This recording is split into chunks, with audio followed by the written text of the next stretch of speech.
जो उनके ज़िंदगी के सवाल हैं, उनकी पढ़ाई-लिखाई बच्चों के जो सवाल है उसको नहीं किया जाए। ना तो ये जातीय समस्याओं का निपटारा करते हैं और ना तो कोई धार्मिक आस्था।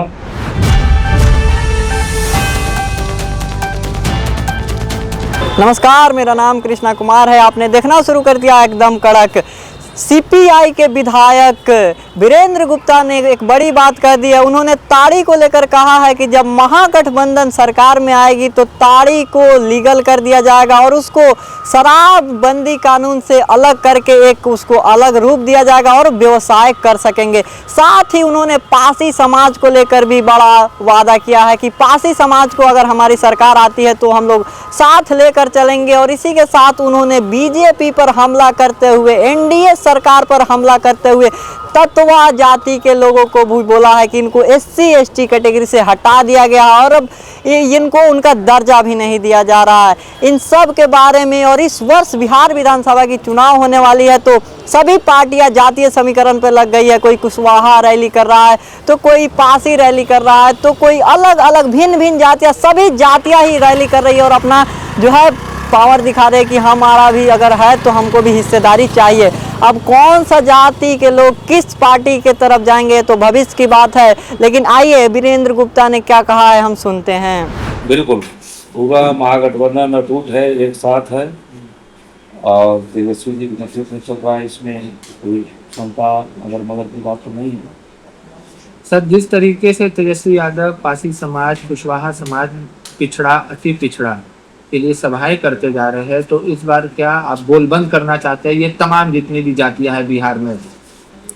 देखिए, सब एक तो है कि समाज के जातियाँ एक है, उनका अस्तित्व है, लेकिन उन जातियों के जो ऐसे हैं उससे जो जुड़े हुए रोजगार है, लेकिन इस रोजगार को अगर विकसित नहीं किया जाए, हमें सुधार नहीं किया जाए, तमाम जो अति पिछड़ी जातियाँ हैं, गरीब जो लोग हैं, उनको आवासीय भूमि का प्रबंध नहीं हो, मनरेगा काम की बात नहीं की जाए, 200 दिन काम, 600 मजदूरी, उनके बिजली बिल माफ नहीं किए जाएँ, जो उनके ज़िंदगी के सवाल हैं, उनके पढ़ाई-लिखाई बच्चों के जो सवाल है उसको नहीं किया जाए, तो ये जातीय रैलियाँ करने का कोई मतलब नहीं है।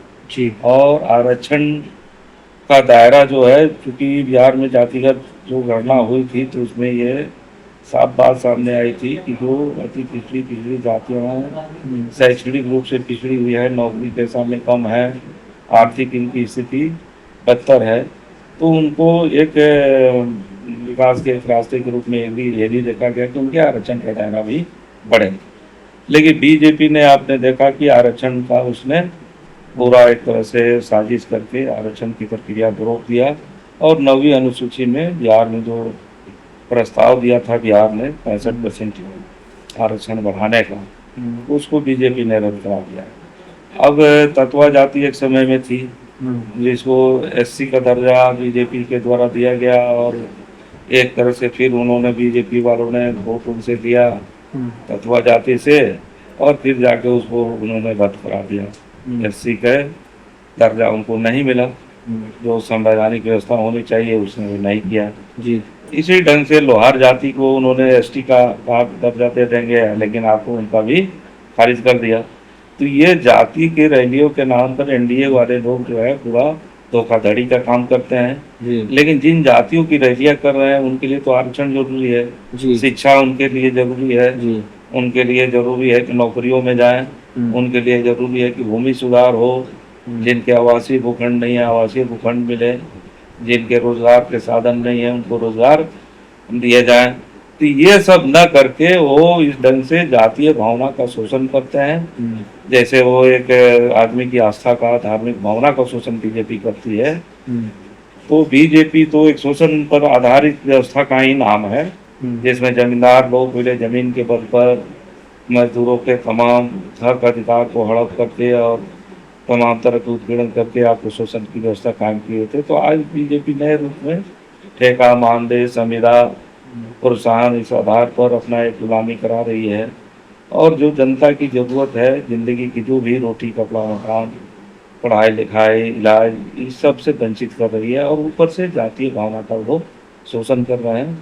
तो हम इसके सख्त विरोधी हैं और तमाम लोगों को जनता की जरूरतों जिंदगी के सवालों को हल करने की तरफ से संघर्ष करने के लिए आगे बढ़ना है, तो इस दिशा में बढ़ना होगा। तो बिहार की जनता जो तमाम जातियां हैं उन्हें वो महागठबंधन को समर्थन कर रही है इस बार? बिल्कुल, अब की पारी तो बिल्कुल ही तमाम जातियां समझ चुकी हैं कि एनडीए जो है तमाम जातीय और धार्मिक भावनाओं का ये शोषण करते हैं।